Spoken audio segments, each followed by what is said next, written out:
Buenos días, ¿verdad? A todos. Vamos a continuar la clase del día de hoy. Vamos a seguir y el día de hoy vamos a terminar lo que es la anatomía, ¿verdad? O la clase de anatomía que hemos estado viendo. A días anteriores hemos estado viendo, ¿verdad? Lo que es el sistema esquelético, el sistema cardiovascular, el sistema respiratorio. Y el día de hoy pues vamos a continuar viendo lo que es el sistema nervioso, ¿verdad? Un poco de la anatomía y la parte de la fisiología que nos conlleva a este sistema. Vamos a ir viendo, ¿verdad? Que dentro de lo que es el sistema nervioso central, es un sistema, ¿verdad? Que es un órgano más complejo, es el órgano más complejo del cuerpo, que está dividido normalmente en dos porciones principales. Normalmente pues está dividido, ¿verdad? En lo que es el sistema nervioso central y el sistema nervioso periférico. Ahora, dentro de lo que es el sistema nervioso central, pues el cerebro y la médula ósea pues conlleva lo que es el órgano que controla el cuerpo. El cerebro, ¿verdad? Controla el cuerpo. Dentro de lo que es el cerebro, pues las partes más grandes del cerebro hay 4 lóbulos, ¿verdad? Cada uno responsable de una función específica como escuchar, el equilibrio y el habla. El cerebelo coordina los movimientos del cuerpo y el tronco encefálico también controla las funciones corporales necesarias para la vida, incluyendo las funciones cardíacas, las funciones respiratorias y la regulación de la conciencia. Dentro de esto, pues nosotros vamos a ir viendo que la médula ósea pues es una extensión del cerebro y que transmite mensajes entre el cerebro y el cuerpo, y también pues tiene el fluido cerebroespinal, ¿verdad? Que amortigua lo que es el cerebro y la médula espinal.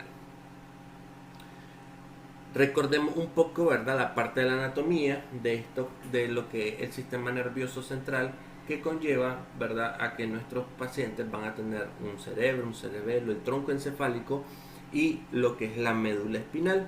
La médula espinal se ramifica en nervios espinales, ¿verdad? Y por último también pues tienen lo que es muy conocido como la cola de caballo, que es al finalizar de la médula espinal.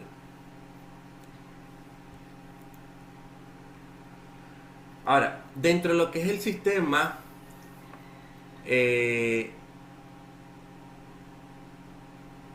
dentro de lo que es el sistema, estamos iniciando, Carlos, ahorita. Dentro de lo que es el sistema nervioso periférico, o muy común llamado también el sistema nervioso somático, esto conlleva a enlazar, ¿verdad?, el sistema nervioso central a varios órganos de nuestro cuerpo, el cual esto está dividido normalmente, ¿verdad?, en dos partes, en lo que es el sistema nervioso somático y en lo que es el sistema nervioso autónomo. El sistema nervioso somático normalmente, ¿verdad?, es un sistema voluntario que conlleva a que es un sistema voluntario.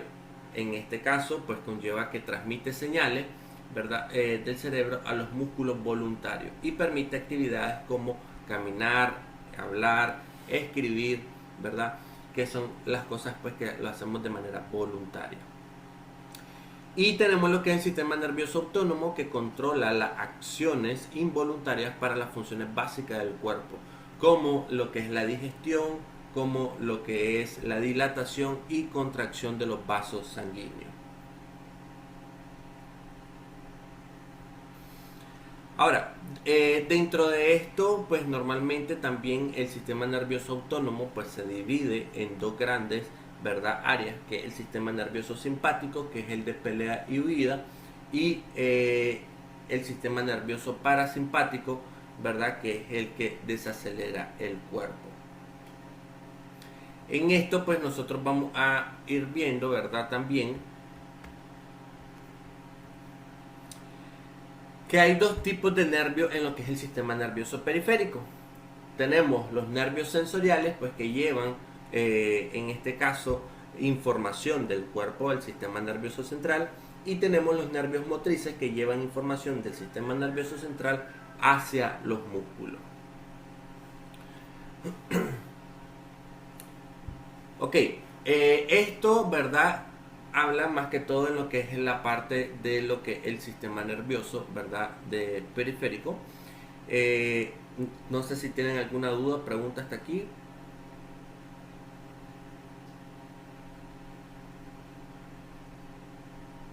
Por el momento. Ok, gracias.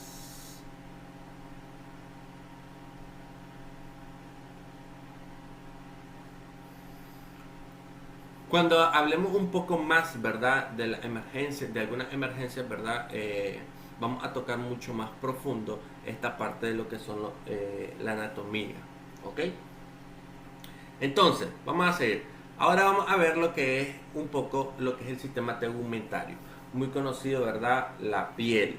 Ya recordemos que la piel está dividida en dos capas, en lo que es la epidermis, que es la parte superficial, ¿verdad? Que se compone de varias capas de células.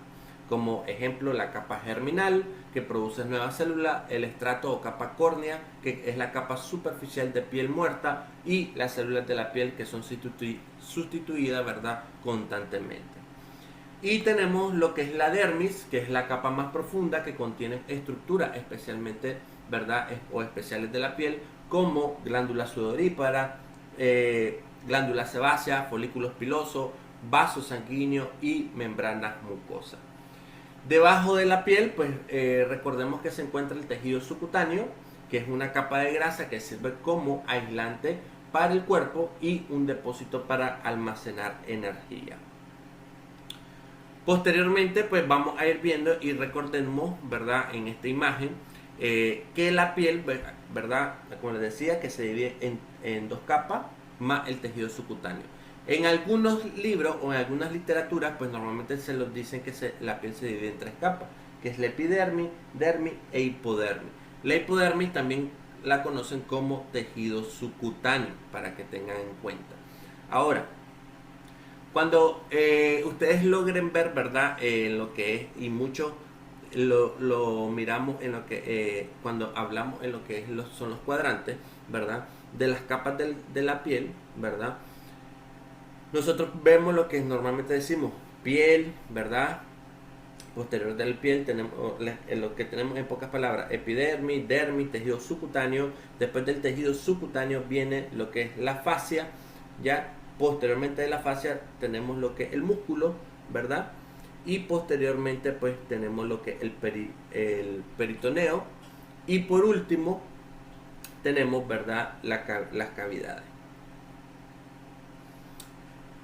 Dentro de lo que es el sistema tegumentario, pues en la parte fisiológica recordemos que la piel es el órgano individual más grande del cuerpo, que conlleva tres funciones principales. Uno, protege el cuerpo del entorno, regula la temperatura corporal, y en esta parte de regular la temperatura corporal, normalmente pues, el sudor es secretado a la superficie de la piel por glándulas sudoríparas.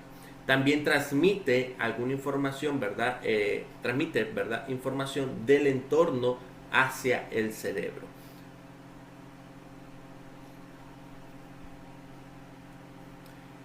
¿Ok?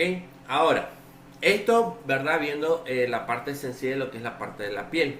Ahora vamos a ver lo que es el sistema digestivo, que recordemos que la digestión pues, es el proceso de comida que nutre las células individuales del cuerpo, que conlleva, y esto existe, ¿verdad? Que el sistema digestivo también es llamado como un sistema gastrointestinal. ¿Cuáles son los componentes del sistema digestivo? Pues tenemos lo que es el abdomen, ¿verdad? Que contiene los órganos principales de la digestión y excreciones. Aquí nosotros podemos ir viendo que nosotros los podemos dividir el abdomen en 4 cuadrantes, que son las formas más fáciles para identificar, en este caso, ya las posiciones, ¿verdad? O de algunos órganos. Ahora, normalmente, ¿cómo se divide esta parte, ¿verdad? Los cuadrantes se divide en cuadrante superior derecho, cuadrante inferior izquierdo, se divide en cuadrante inferior derecho y en cuadrante inferior izquierdo. ¿Qué es lo que nosotros logramos observar, en pocas palabras, en cada uno de los cuadrantes? Ustedes pueden ver en esta imagen, ya nos está dividido en 4 cuadrantes. En algunas literaturas, o ejemplo, cuando ustedes logren, nosotros lo miramos en la parte avanzada, el abdomen no lo dividimos en 4 cuadrantes, en el abdomen lo dividimos en 9 cuadrantes, ¿ya? Entonces, pero para ustedes nosotros lo vamos a dividir en 4 cuadrantes. ¿Qué pasa? Ok, ¿qué es lo que encontramos en el cuadrante superior derecho? Aquí encontramos, ¿verdad? Lo que es el hígado, que lo logramos ver aquí, ¿verdad? Encontramos la vesícula, que está aquí. Encontramos lo que y una parte y porción del colon, ¿verdad? Que la logramos ver aquí. También decimos que también es parte de lo que es del parte del intestino grueso y parte del intestino delgado. Y la cola, comúnmente que nosotros lo decimos que en pocas palabras es la cola del estómago o el fondo. ¿Ok? Eso es lo que nosotros logramos encontrar, ¿verdad? En el cuadrante superior derecho. ¿Qué logramos encontrar en el cuadrante superior izquierdo? Okay, encontramos el estómago, ¿ya? Encontramos lo que es el vaso, encontramos lo que es una porción del intestino grueso y el intestino delgado. ¿Qué encontramos en el cuadrante inferior izquierdo? Ok, parte del intestino grueso y delgado, que es lo que nosotros logramos ver aquí. Muy conocido como el ciego, ¿verdad? Y el colon descendente. Y en el izquierdo, ¿verdad? Nosotros tenemos lo que es el sigmoide, ¿verdad? Y el colon, el apéndice, ¿verdad? Perdón, este es el derecho, perdón. Parte del intestino grueso, parte del intestino delgado, en lo que es el anel derecho y el apéndice que tenemos aquí. Y en el intestino izquierdo, pues tenemos parte del intestino grueso y intestino delgado.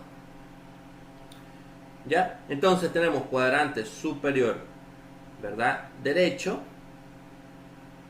cuadrante superior izquierdo, cuadrante inferior derecho y cuadrante inferior izquierdo. ¿Ok? Normalmente pues ustedes se lo van a tener que aprender qué es lo que hay en cada uno de los cuadrantes y posteriormente, ¿por qué? Porque esto nos va a ayudar y nos va a dar referencia en algunas situaciones que se nos llegue a presentar, ya sea en algunas emergencias médicas. ¿Ok? En este caso. Ahora, ¿qué conlleva el sistema digestivo o qué es lo que lo conforma? Bueno, el sistema digestivo está conformado por la boca, que consiste ya sea de los labios, mejillas, encías, dientes y lengua, y las glándulas salivales. Posteriormente, pues tenemos lo que es la orofaringe, tenemos lo que es recordemos que la orofaringe es una estructura tubular que se extiende de la parte posterior de la boca al esófago y la tráquea. También tenemos lo que es, permítanme, el esófago, que el esófago normalmente pues, es un tubo plegable de aproximadamente 10 pulgadas de longitud que se extiende de la parte inferior de la faringe, ¿verdad?, hacia el estómago.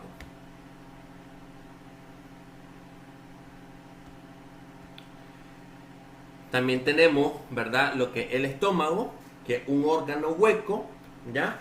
Y que recibe normalmente y almacena lo que es la comida, provee el movimiento hacia los intestinos. Posteriormente también tenemos lo que es el páncreas, que el páncreas, recordemos que es un órgano, ¿verdad?, plano y sólido que yace bajo detrás, es un órgano plano, ¿verdad?, y sólido que está detrás del hígado y del estómago y que contiene dos porciones, que en este caso tenemos una porción exocrina y una porción endocrina. La porción exocrina secreta jugo pancreático que contiene enzimas que ayudan en lo que es la digestión, ¿verdad?, de la grasa, de la proteína y también de lo que es, ahí se me fue ahorita, almidón, la grasa, proteína y almidón, ¿verdad? Y lo que es la porción endocrina, en este caso tenemos producen lo que es la insulina y el glucagón. ¿Ok?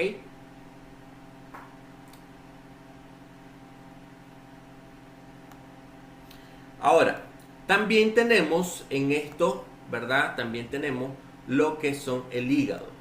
El hígado, comúnmente, ¿verdad? Recordemos que es un órgano grande y sólido.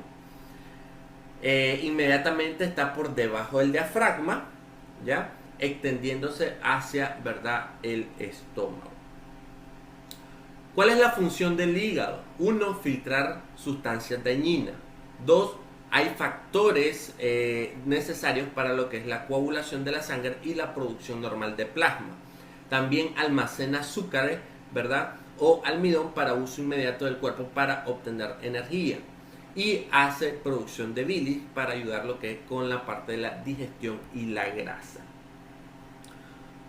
Después del hígado, pues también tenemos lo que es el intestino delgado, que una de las funciones es el órgano, que es un órgano hueco, en pocas palabras, y principalmente del abdomen, y produce enzimas y mucosas para ayudar en la parte de la digestión, que está compuesto, y aquí ustedes lo tienen que aprender, y cuando les viene una pregunta del examen, ¿cómo está compuesto el intestino delgado? ¿Ya? Entonces, el intestino delgado está compuesto por el duodeno, el yeyuno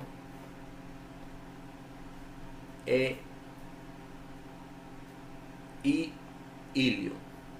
Te lo voy a poner.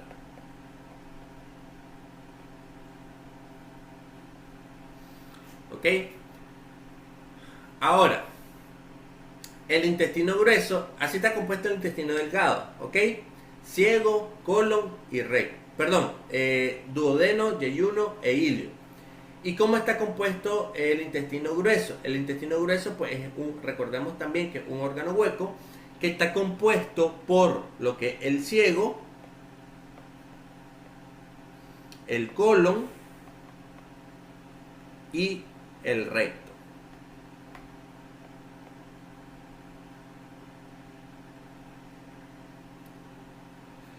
Ahora, el intestino grueso, una de las funciones principales en lo que es la parte del colon, es absorber del 5 al 10%, ¿verdad?, final de la comida digerida y el agua del intestino para formar heces sólidas, ¿ya? Y posteriormente, pues tenemos lo que es el apéndice, que es un tubo de aproximadamente de 3 a 4 pulgadas de longitud que abre hacia el ciego y es la primera parte del intestino grueso. Esto puede ser fácilmente obstruida e inflamada o infectada, que es lo que nosotros llamamos como una apendicitis. Posteriormente, pues tenemos lo que es el recto, que es un órgano hueco grande que está en la parte más baja del colon, adaptado para acomodar cantidades de heces hasta que son expulsadas. En la parte terminal, pues en este caso está el ano.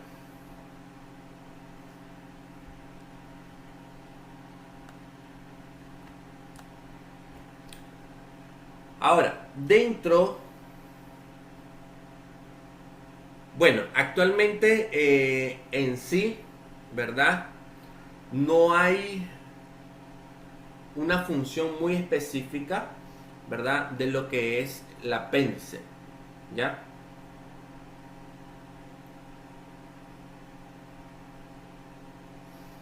No hay una función específica de lo que es el apéndice. En algunos casos, ¿verdad?, en pocas palabras, se dice que una de las funciones que tiene, ¿verdad?, el apéndice es una función de células de defensa, ya que especialmente pues conlleva en la parte de la infancia. Y también en algunos casos también participa, ¿verdad?, en lo que es la protección contra infecciones intestinales. Eso es lo que se dice, ¿verdad? En lo que es la función del apéndice hasta el momento, ¿ya? Pero normalmente pues no se ha dicho mucho más, ¿verdad? De las funciones del apéndice.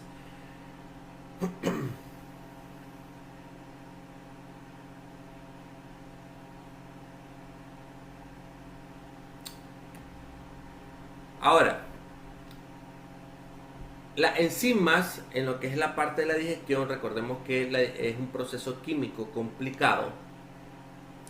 Y en este caso, pues las enzimas son agregadas a la comida por las glándulas salivales, el estómago, hígado, páncreas e intestino delgado. Ellos convierten la comida pues, en azúcares básicos, a ácidos grasos y a aminoácidos. Estos productos, ¿verdad? Básicos de la digestión son llevados a través de la pared del intestino al hígado y procesados de forma subsecuente y almacenados o transportados hacia el corazón. El transportar, ¿verdad? Por la sangre a través del cuerpo, transporta, ¿verdad? Sangre a través del cuerpo, que es lo que conlleva en esta enzima.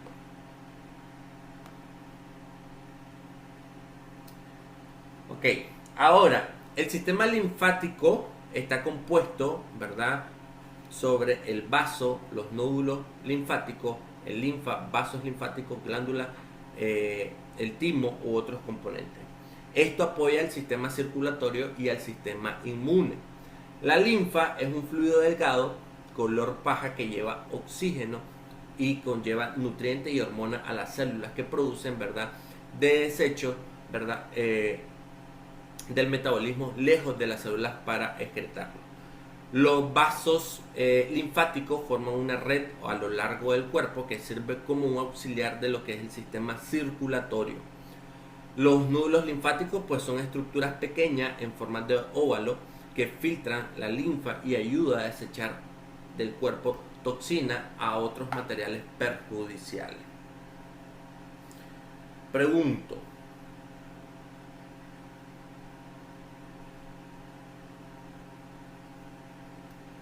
¿qué es la linfa? En pocas palabras, ¿verdad? Es un órgano, ¿verdad? Es un líquido transparente para que lo tengan en cuenta, ¿ya?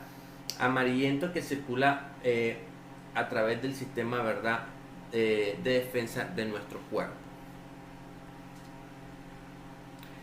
El sistema endocrino o la parte anatómica y fisiológica, en este caso, es un sistema complejo de mensajes y que controla y que integra, ¿verdad?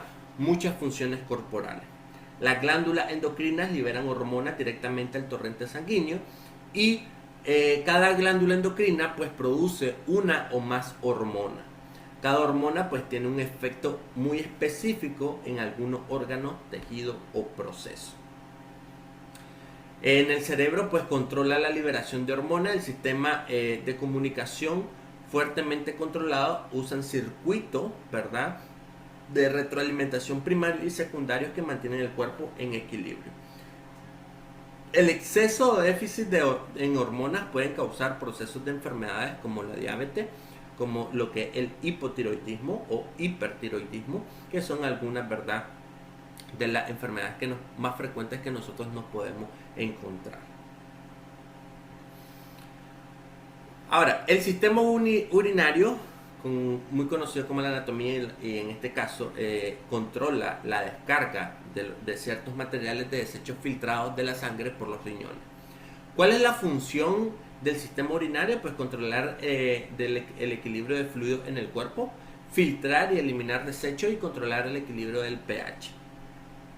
Los riñones, recordemos que son dos órganos sólidos que nacen en el espacio retroperitoneal y eliminan los productos de desechos tóxicos en la sangre y controla lo que es el equilibrio del agua y la sal. La uretra pues pasa por cada riñón y drena en la vejiga. La vejiga pues está localizada inmediatamente detrás de la sínfisis púbica, en verdad, en la cavidad pélvica, y que se vacía fuera del cuerpo a través de la uretra. Aquí es como, ¿verdad? Aquí tenemos los riñones, aquí tenemos los uréteres o la uretra, aquí tenemos lo que es la vejiga. En el caso de los varones pues tenemos la próstata, ¿verdad? Y Posteriormente pues tenemos lo que es la uretra, la continuidad de la uretra, el pene y la abertura uretral o la uretra externa.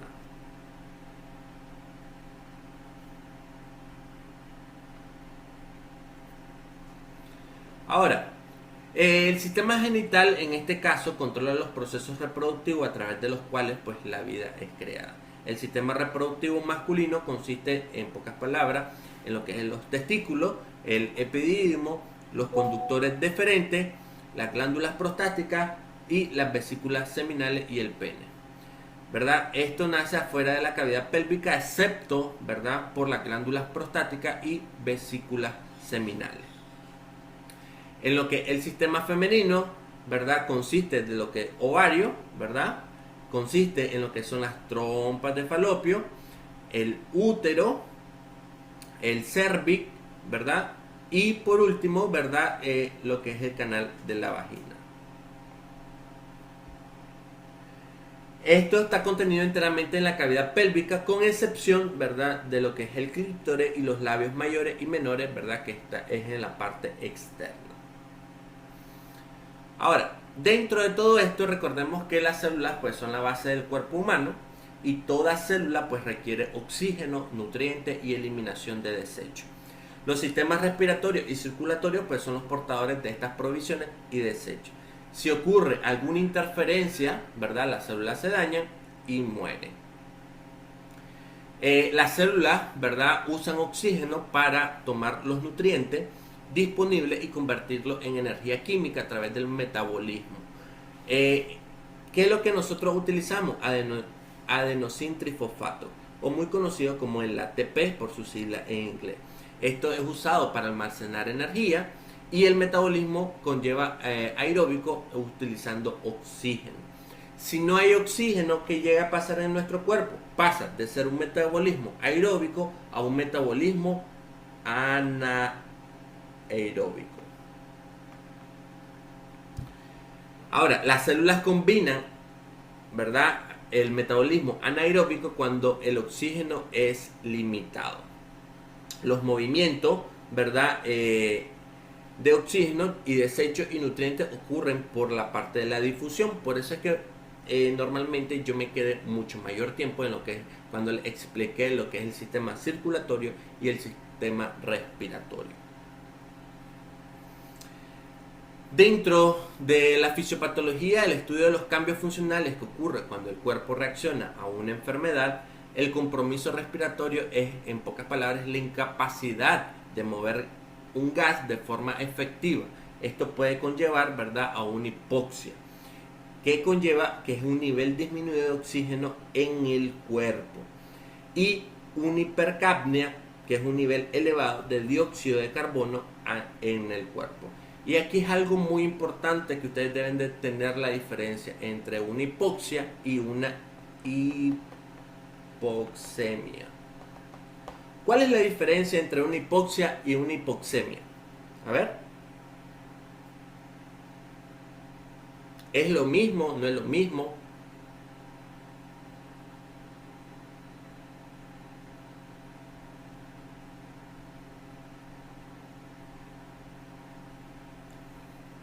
Tal vez ahí en los comentarios, pues, si no quieren hablar. ¿Cuál es la diferencia entre hipoxia e hipoxemia?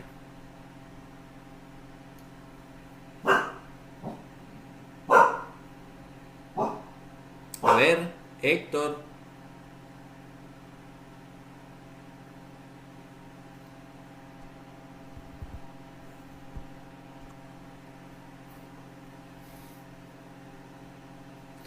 Sí, ya le contestó la Kira. Si entienden de idioma perruno,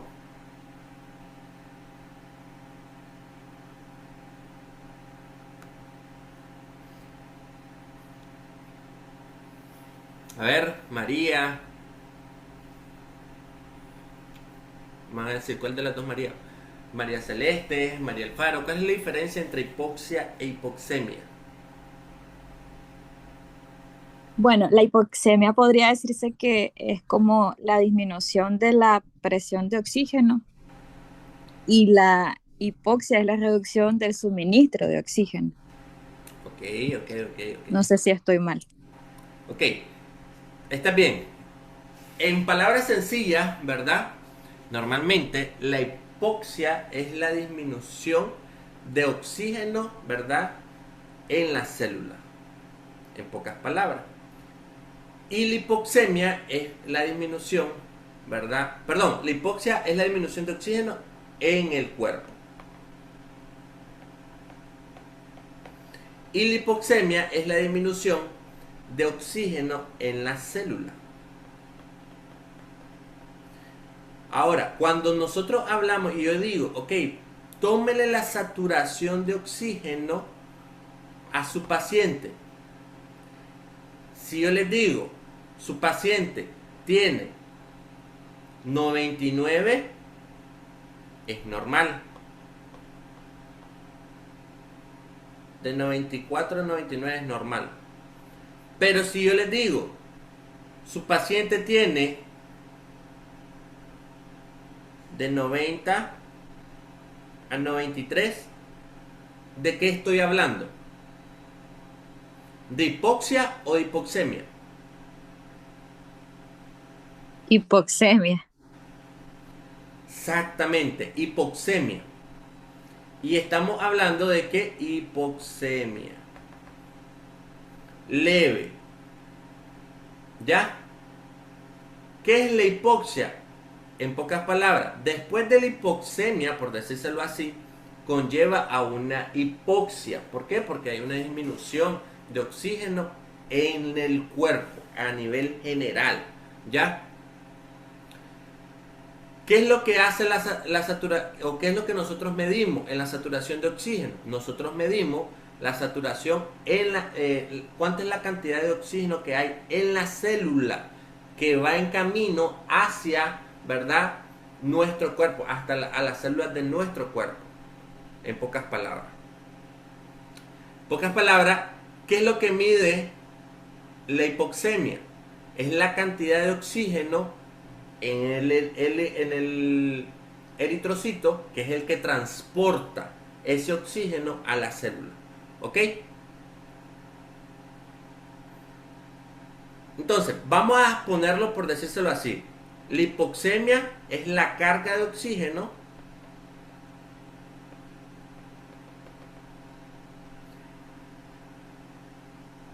en el eritrocito. ¿Qué es el eritrocito? Los glóbulos rojos, que es el encargado ¿verdad? De llevar oxígeno, ¿verdad? A nuestra célula del cuerpo. Entonces, si yo digo, mi paciente tiene de 85 a 90, entonces yo hablo de hipoxemia moderada. Y ya por debajo de los 85, pues yo hablo de una hipoxemia grave. ¿Estamos claros ahí? ¿Estamos claros en lo que es la diferencia de hipoxemia y hipoxia?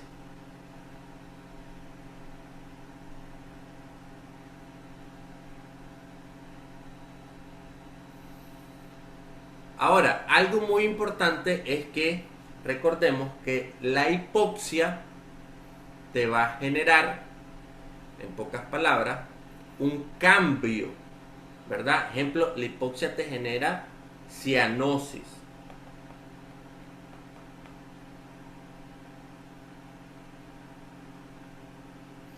La hipoxia te genera cianosis.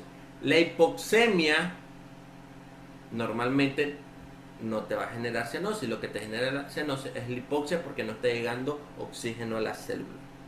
Entonces ahí, cuando nosotros miramos a un paciente, en pocas palabras, de color azulado, ¿verdad? Que está cianótico, entonces yo estoy hablando, mi paciente está hipóxico. ¿Ok? Ahora, en la hipercapnia, en este caso, en la hipercapnia, nosotros podemos ir viendo, permítanme,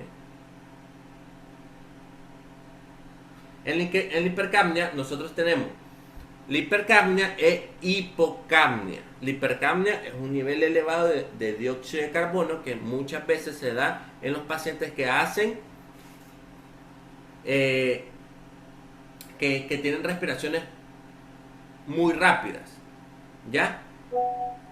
¿Y qué llega a pasar en este caso? Normalmente hay una retención de CO2 en nuestro cuerpo, en lo que es la parte de la hipercapnia. La hipocapnia es porque, en pocas palabras, el CO2 se está barriendo en nuestro cuerpo, ¿ya? Y normalmente pues también puede llegar a tener complicaciones. Ahora, hay algunos factores que dificultan la ventilación, que son las vías aéreas bloqueadas, ¿verdad? La discapacidad de los músculos respiratorios, la obstrucción, ¿verdad?, fisiológica de la vía aérea, ya sea, ejemplo, en los ataques de asma, o también otros números de factores. Factores que dificultan la respiración, hay ejemplos, cambios de la atmósfera, grandes altitudes o movimientos, ¿verdad?, dificultados de gas a través de la membrana celular. Y algunos efectos, ejemplos de lo que es el compromiso respiratorio del cuerpo, que conlleva los niveles de oxígeno a lo largo del cuerpo caen y los niveles de dióxido de carbono pues se elevan.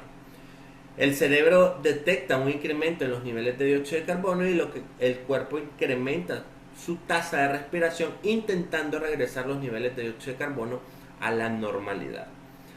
Si la respiración incrementa, pues no ocurre o no es efectiva para regresar los niveles de dióxido de carbono a la normalidad, ¿verdad? Y la sangre se vuelve más ácida, el cual pues nosotros vamos a llamar, cuando la sangre se vuelva más ácida, en pocas palabras, hay un aumento de lo que es el lactato en la sangre. Los niveles de oxígeno en sangre pues comienzan a caer, lo cual causa, ¿verdad?, que el cerebro manda instrucciones para respirar. ¿Y qué es lo que dice? Ok, yo necesito que haya un aumento de la frecuencia respiratoria para barrer ese dióxido de carbono, y que al mismo tiempo que hay un aumento de la frecuencia respiratoria va a haber un aumento de la frecuencia cardíaca.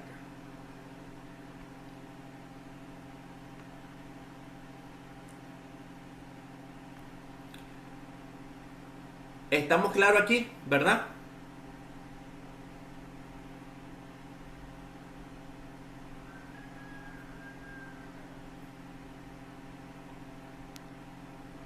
Buenos días, Héctor.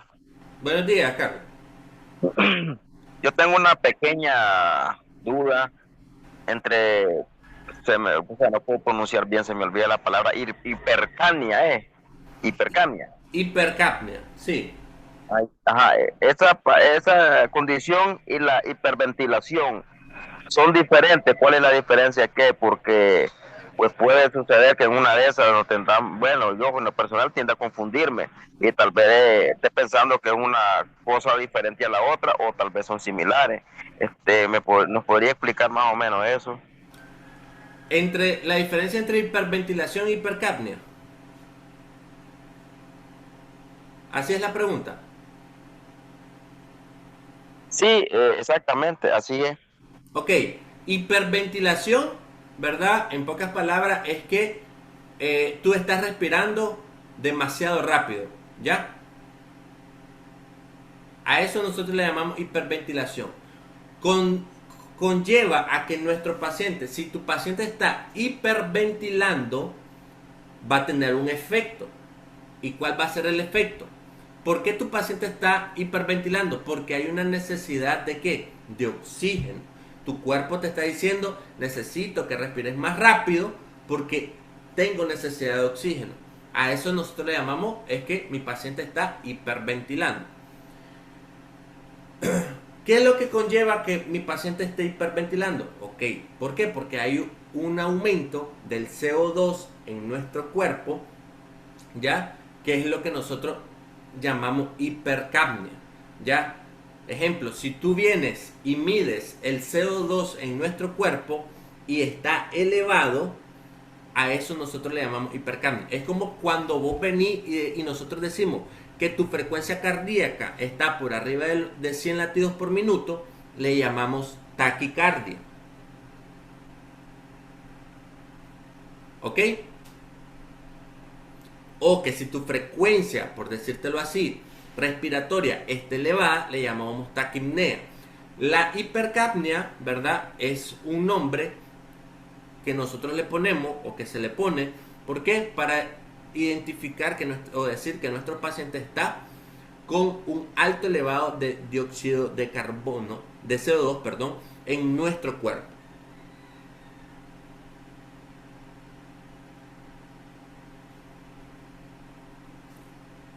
No sé si contesté tu pregunta, Carlos.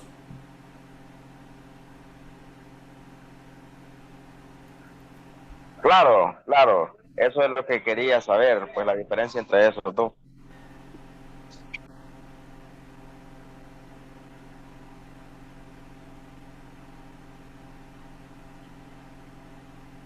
Ok. Entonces,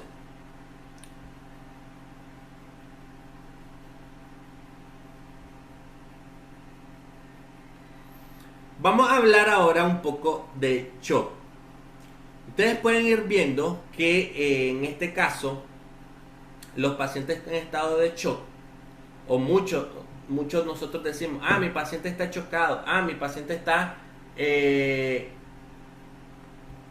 mi paciente está chocado, mi paciente tiene un estado de shock, ¿ok? ¿Qué es la parte o qué es lo que es shock para ustedes? En pocas palabras, el shock ocurre cuando los órganos, es una condición que los órganos y los tejidos reciben un flujo inadecuado de sangre y oxígeno, en este caso.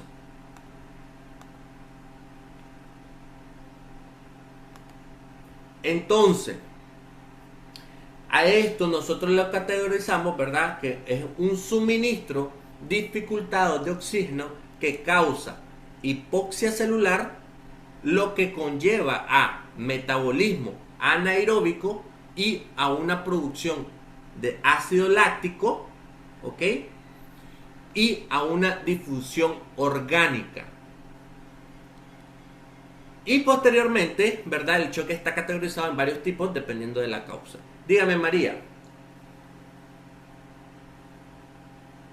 Que uno de los muchachos que está en WhatsApp, que sale como Moisés, dice que no puede ingresar a la clase.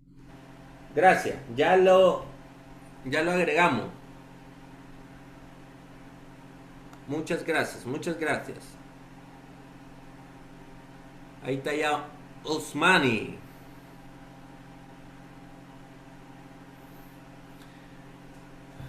Ok, entonces, ¿qué es lo que nosotros vamos a ver en este caso? ¿Ya?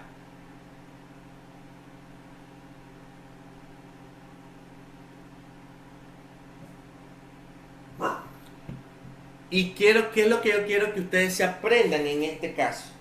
Uno, que se aprendan el concepto de shock. ¿Qué es shock? Es una mala perfusión, en pocas palabras, inadecuada, ¿verdad? En lo que es el sistema circulatorio de nuestro cuerpo. ¿Cómo se categoriza o cómo, en este caso del shock, qué es lo que llega a tener o cuál es el suministro dificultado de oxígeno, en pocas palabras? En este caso, ¿verdad? Recordemos que el shock genera o causa, por decirlo así, una hipoxia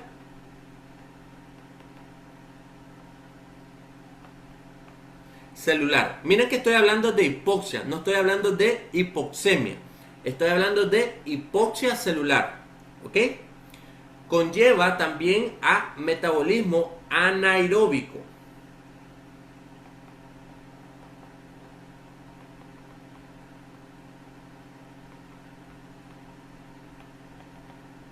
¿Cómo funciona nuestro cuerpo? ¿Cómo funciona? Como metabolismo anaeróbico o aeróbico.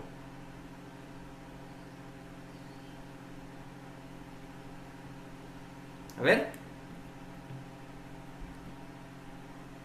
Con el aeróbico. Exacto. Así es. Gracias, Carlos. Gracias.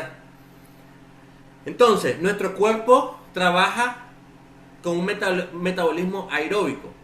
Pero cuando tenemos una falta o una insuficiencia, ¿verdad? O que nuestro paciente está entrando en un estado de shock, ¿verdad? Comienza a trabajar en un proceso anaeróbico. Y aquí conlleva, ¿verdad? Que nuestro cuerpo va a tener un aumento o una producción de ácido láctico, que vuelve a nuestra sangre mucho más ácida. Y posteriormente conlleva a una disfunción orgánica.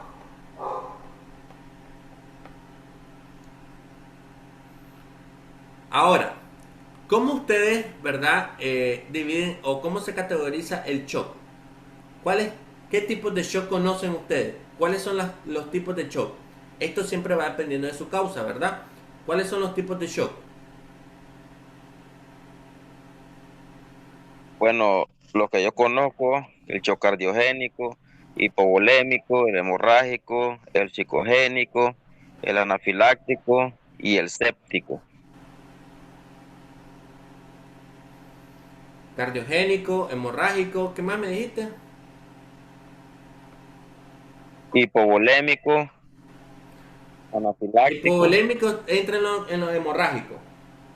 ok, el séptico, Ya, ajá, anafiláctico, ajá. el psicogénico.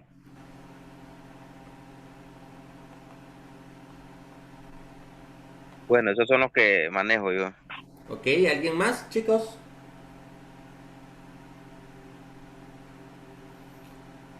¿Faltan o no faltan? Creo que falta el obstructivo y el distributivo.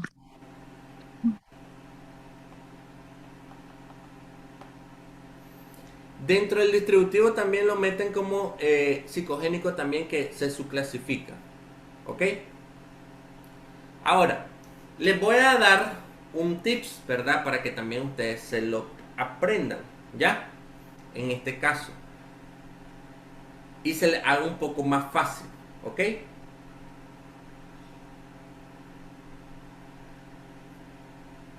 Aquí tenemos la palabra shock, ¿verdad? Entonces, tengo séptico,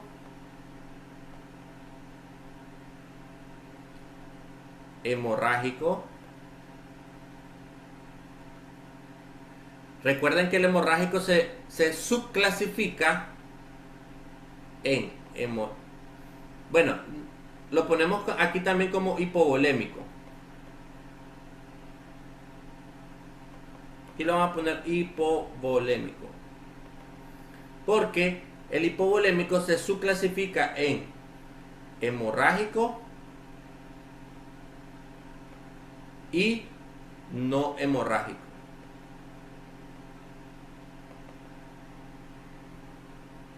Espérenme. Voy a hacerlo mucho mejor. Permítanme.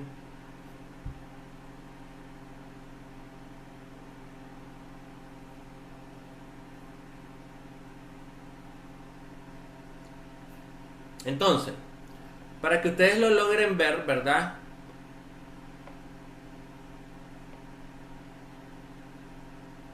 Entonces, shock también nos sirve como una neumotecnia para recordar lo que es, ¿verdad? Los tipos de shock que nosotros tenemos. ¿Qué tenemos? Ok. Tenemos un estado de shock séptico,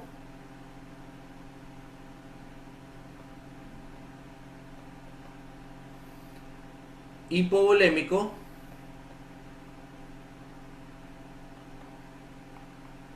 que se subclasifica en lo que es no hemorrágico y en el hemorrágico. ¿Cuáles son cuál es un paciente que tiene un estado de shock hipovolémico no hemorrágico? ¿Cuáles son? diarrea y vómito. ¿Qué más?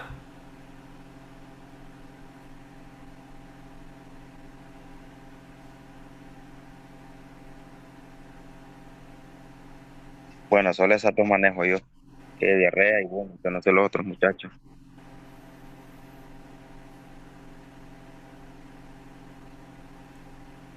Ok, también ahí ingresa pacientes por deshidratación, ¿ya?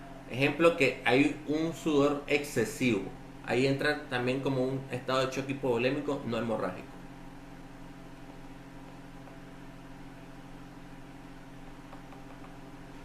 Shock obstructivo, que aquí en pocas palabras, ¿verdad? Entra posteriormente o se subclasifica en anafiláctico,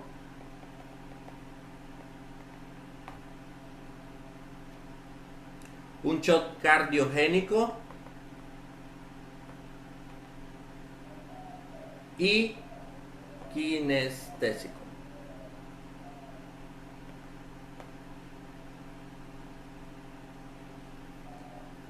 ¿Ok?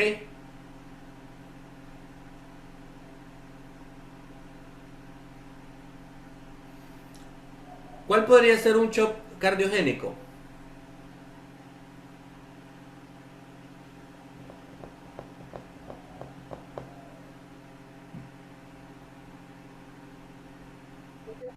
Disculpe, ¿cómo es la pregunta? ¿Cuál podría ser un shock cardiogénico? Un fallo al corazón.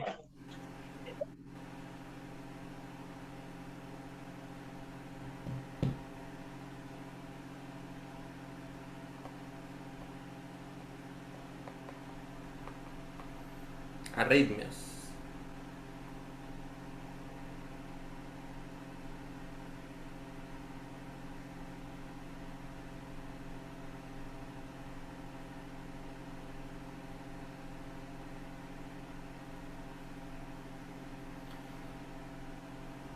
Y dentro de los kinestésicos tenemos, que muchos lo hablan, ¿verdad? Entraría el shock neurogénico,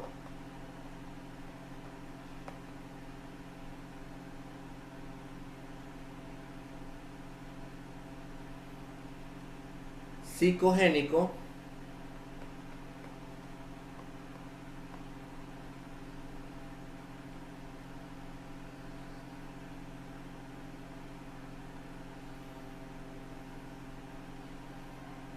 entraría por aquí. Les pregunto, ¿saben cuál es el shock psicogénico? Que comúnmente conocemos como desmayo. Ok, perfecto.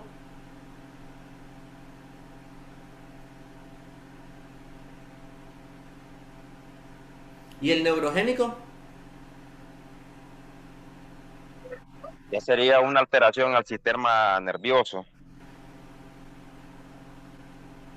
Ok.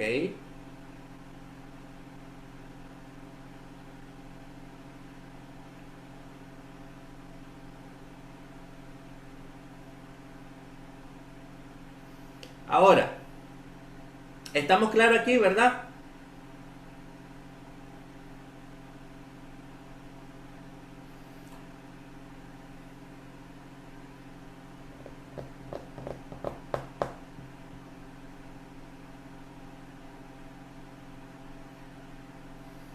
Aparte del choque anafiláctico, que normalmente puede ser un shock obstructivo, ¿verdad? Pero también en algunas literaturas también los ponen como un shock kinestésico o entran en los kinestésicos. ¿Qué otros shock obstructivos podemos tener?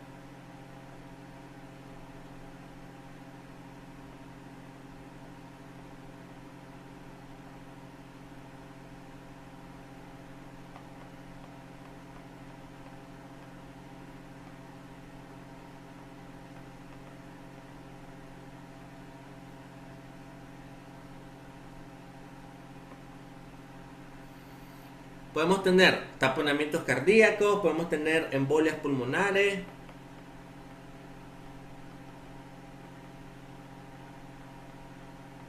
y podemos tener también neumotóraca tensión.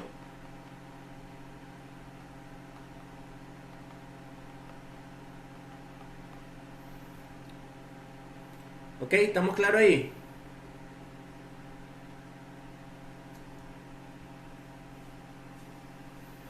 Ahora, los efectos del estado de shock en el cuerpo pues son similares a aquellos del compromiso respiratorio. El nivel de oxígeno suministrado a los tejidos cae, las células entran en metabolismo anaeróbico resultando en la producción de ácido láctico y se desarrolla normalmente acidosis metabólica severa, llevando a niveles incrementados, ¿verdad?, de dióxido de carbono dentro de la sangre. Los barroceptores detectan presión sanguínea disminuida e inician la liberación de adrenalina y norepinefrina. El ritmo cardíaco se incrementa y el corazón, ¿verdad?, late con más fuerza y los vasos sanguíneos se contraen y el fluido, ¿verdad?, intersticial se mueve hacia los capilares.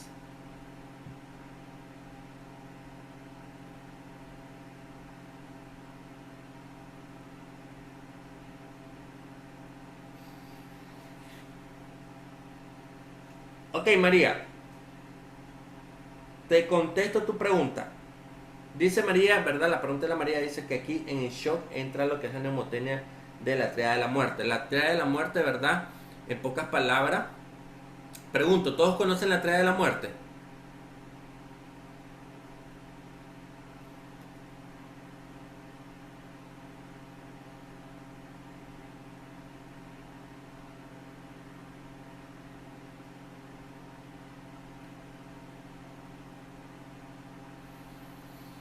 Ok. Sí entraría dentro de esta parte, ¿verdad? De lo que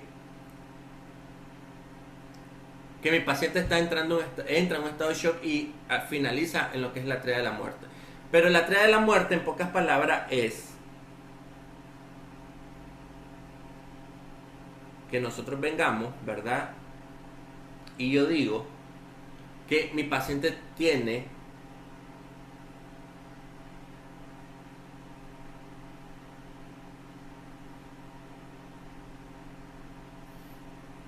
que es lo que en pocas palabras nosotros lo que debemos de evitar, ¿verdad? Que mi paciente llegue a este punto, ¿ok? Entonces, mi paciente tiene tres componentes. Uno, lo que es la hipotermia.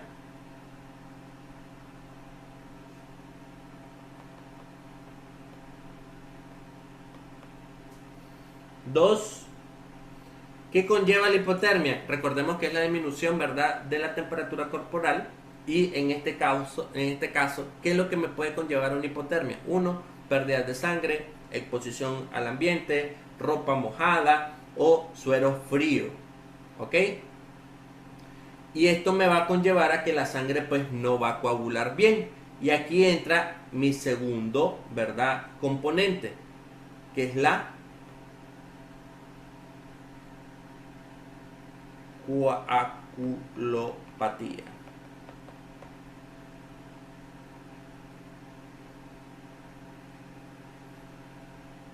Ahora, ¿qué es la coagulopatía? Normalmente es un problema en la coagulación de la sangre que la causa puede ya ser hemorrágica, ya sea por la misma hipotermia o porque mi paciente tiene una acidosis, ¿ok? Y conlleva a esto que el paciente va a seguir sangrando. Y por esto, ¿verdad?, viene mi tercer componente, que es la acidosis. ¿Ya? Que es la acumulación de ácido en la sangre por falla de oxígeno en los tejidos que causa, ¿verdad?, un estado de shock, causa una mala perfusión y causa hemorragia, que con consecuencia normalmente pues el corazón y los órganos funcionan de manera peor, ¿ok? A esto nosotros le llamamos triángulo de la muerte o la triada de la muerte. ¿Preguntas aquí con esto? ¿Contestada tu pregunta, María?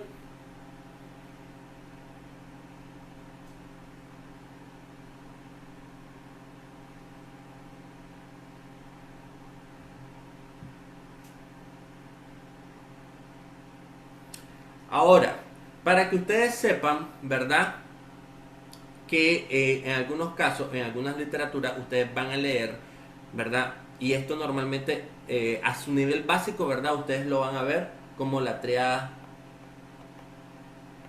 de la muerte. Pero para que ustedes lo tengan de conocimiento, normalmente cuando a estos pacientes nosotros le metemos sangre, por decírselo así, pues conlleva a tener cuatro, la triada de la muerte, en vez de pasar una triada o un triángulo de la muerte, pasa a ser, ¿verdad? El diamante de la muerte. ¿Por qué diamante? Ya les voy a explicar. No soy tan bueno a dibujar, pero ahí va. Uno, igual manera, ¿verdad? Va a tener hipotermia. Igual va a tener acidosis. Igual va a tener, ¿verdad? Coagulopatía.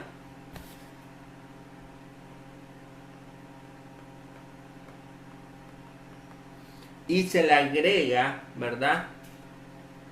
Un componente más, que es la hipocalcemia.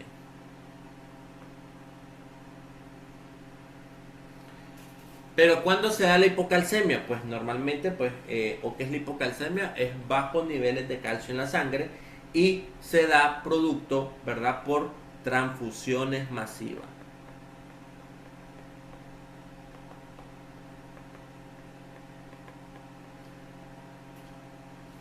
¿Y cuál es la importancia, verdad, de esto, verdad, que o del calcio, verdad, en nuestra sangre?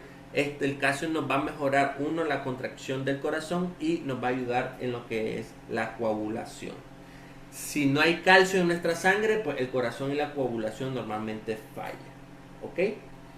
Para que tengan, verdad, de conocimiento. Ahora, ¿cuál es la prevención de cada uno de estos, verdad, de estos dos? ¿Cuál es la prevención? ¿Qué es lo que nosotros debemos de hacer? ¿O cómo podemos prevenir esto? En pocas palabras, ¿verdad? Nosotros lo podemos prevenir, ¿ok? Uno, controlando hemorragias. También podemos prevenirlo manteniendo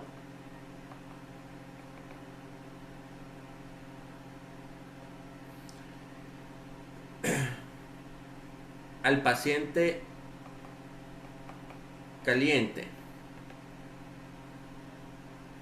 poniendo oxígeno, haciendo reposición de líquido,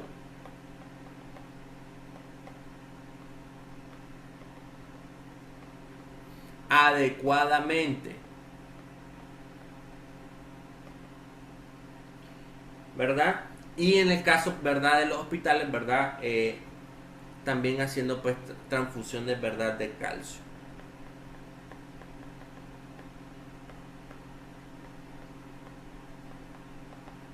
Pero este más que todo es para el soporte vital avanzado. Esto más que todo para que lo tengan de conocimiento, ¿verdad?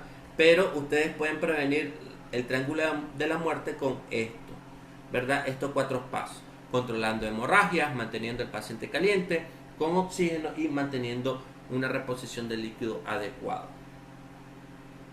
¿Claros, chicos, por ahí?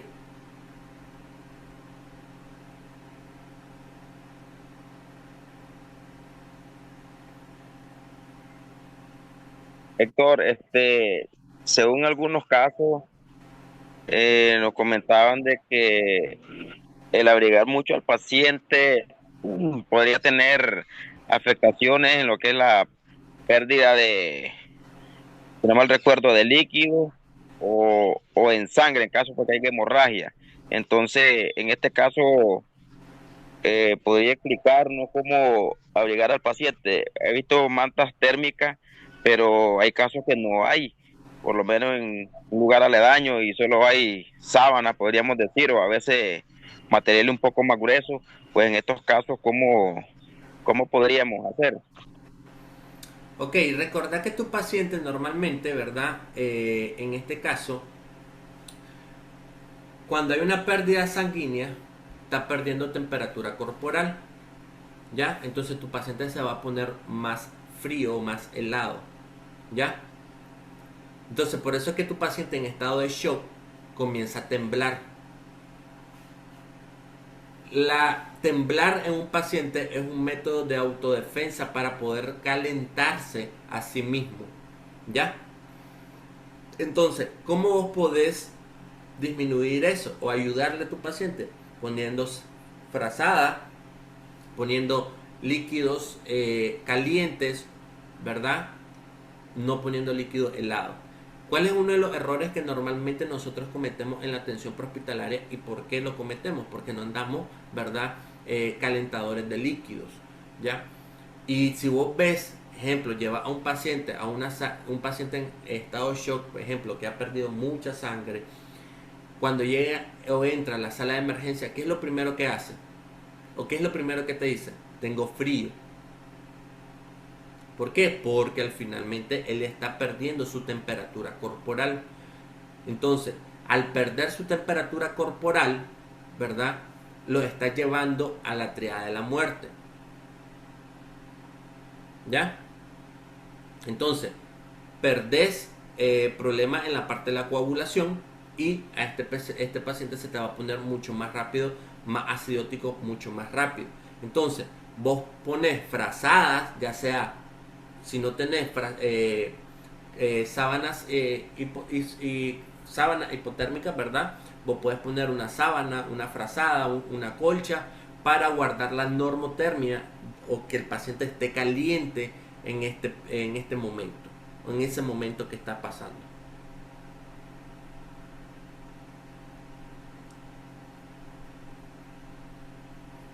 ¿Estamos claros, Carlos? Entendido.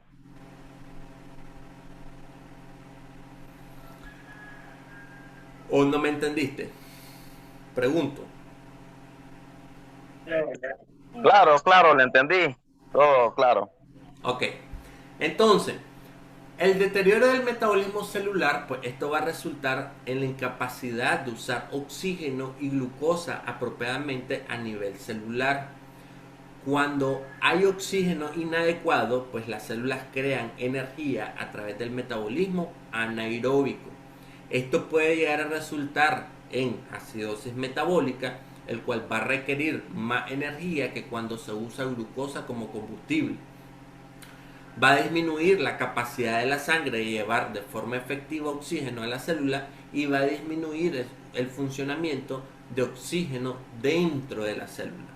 Recordemos que las células cerebrales pues no pueden usar combustible alternativo, ¿verdad? En este caso. Si el suministro de glucosa disminuye de forma dramática, pues las células cerebrales pues se van a dañar rápidamente y van a morir. La lesión celular pues hasta cierto punto puede ser reparada si la perfusión tisular normal pues normalmente es reparada o restaurada. ¿Tienen preguntas hasta aquí, chicos?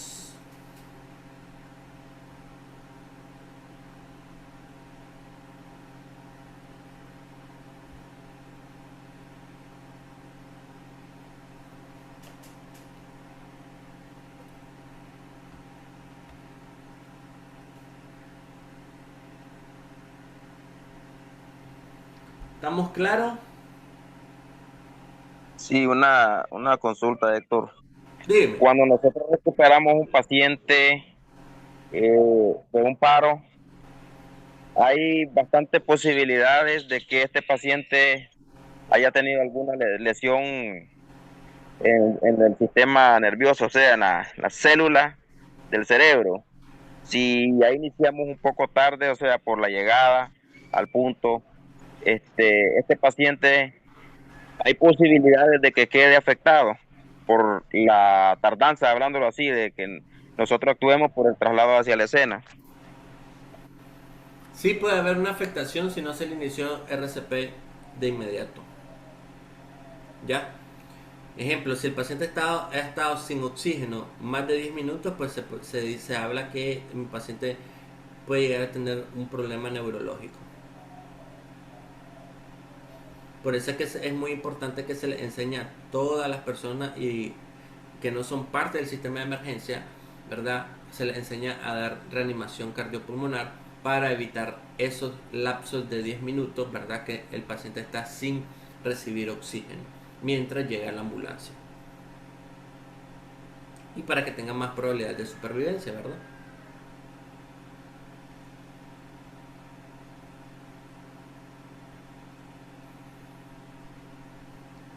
¿Alguna otra pregunta, chicos?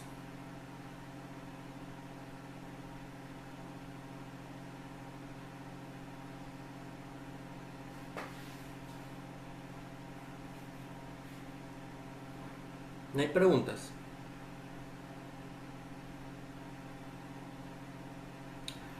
Bueno, si no hay preguntas, chicos, el día de hoy vamos a terminar ahí, ¿verdad? Con la clase de anatomía.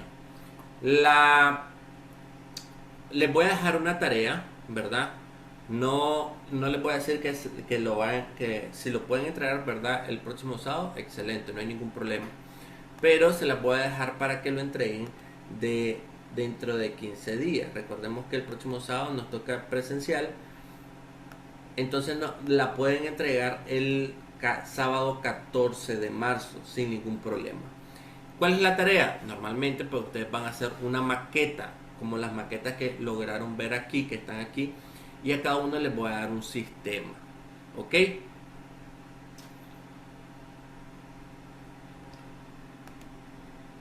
Esta tarea normalmente pues tiene un puntaje extra y un mayor puntaje extra, ¿verdad? Para cada uno de ustedes. ¿Ok? Entonces, les pregunto, ¿lo hago rifado? ¿Verdad? ¿O cada quien quiere elegir su tema?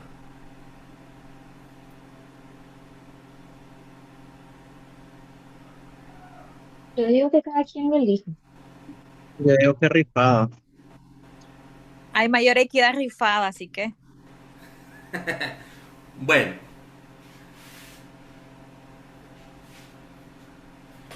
podría ser.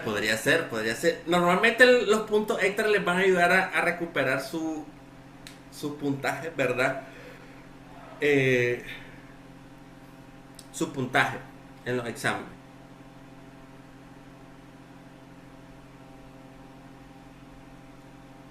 Entonces, miren lo que vamos a hacer ahorita. Permítanme un segundito.